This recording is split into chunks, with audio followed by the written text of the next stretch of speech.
Hi అండి, ఎలా ఉన్నారు? మేమైతే కొత్త ఇంటికి వచ్చేసాం కదా, ఏం లేవు గ్రాసరీస్ అని చెప్పి డీమార్ట్కి అయితే వెళ్దాం అనుకున్నాము. వెళ్ళాం కూడా, దారిలో ఇలా వర్షం పడింది. సో పక్కకైతే ఆగి ఉన్నామన్నమాట.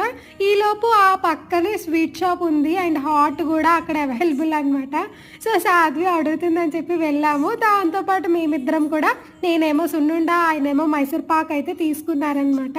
సో సాధ్వికి కొన్ని ఒడియాలు టైప్ ఏవో ఉన్నాయి అక్కడ, హాట్వి స్నాక్స్ లాగా, అవి నచ్చాయంట సాధ్వికి. సో తనే అడిగింది. సో అవి అయితే ఇప్పించామన్నమాట. ఇంకా తగ్గట్లేదు అసలు, తగ్గుతుంది తగ్గుతుంది అని ఎంత అనుకున్నా అస్సలు తగ్గట్లేదు. అప్పటికే హాఫ్ అన్ అవర్ దాకా మేము అక్కడే స్టక్ అయిపోయామన్నమాట. సో ఓకే తగ్గిపోతుంది అనే టైంలో ఒక్కసారి మీరే చూడండి ఏం జరిగిందో. మొత్తం మునిగిపోయింది అనమాట, అస్సలు తగ్గకుండా ఇంకా ఎక్కువైపోయింది. మేము 1 అవర్ దాకా అక్కడే వెయిట్ చేసాం. అలా అయిపోయింది ఆ రోజు.